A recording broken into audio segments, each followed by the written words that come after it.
This is an extraordinarily important initiative, and we're very grateful to the Emir and to Kuwait, both for hosting the conference for 2 years in a row, but also for starting off with an extremely generous $500 million pledge that really sets the tone for how serious this crisis is and how important it is for the entire world to step forward with a significant contribution in the face of the humanitarian disaster.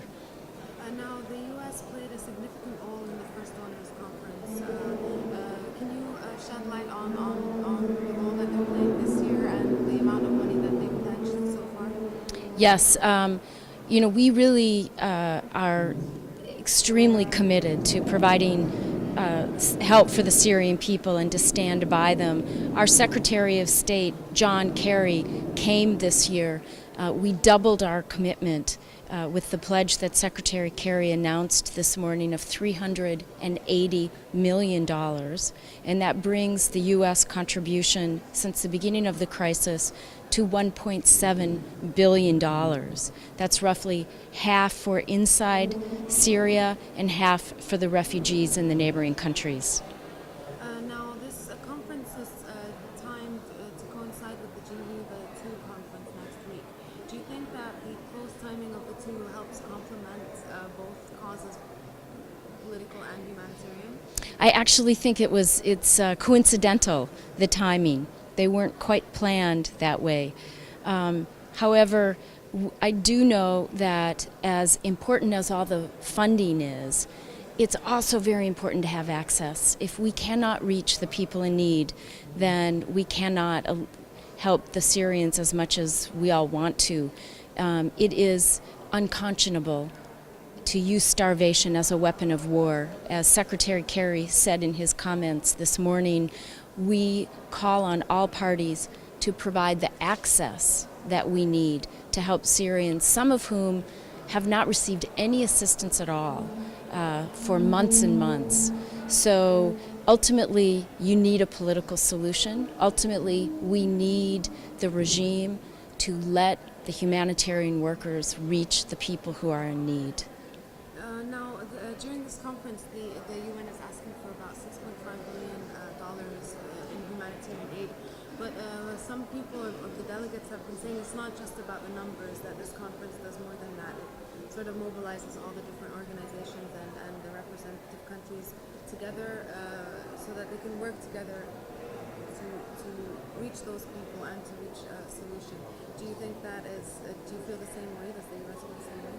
Absolutely. This conference is both about mobilizing money for what is the largest humanitarian appeal in history, as well as shine a light on the extraordinary needs and mobilize people to work together to press for greater access. We need access into cities that are literally under siege.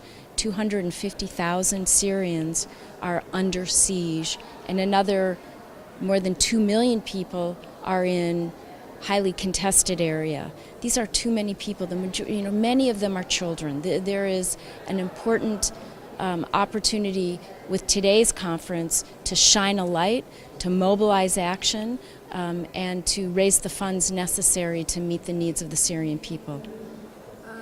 Finally, I just wanted to ask about this time around. The money that they've requested is almost tripled. The number of people in need has almost tripled. Refugees.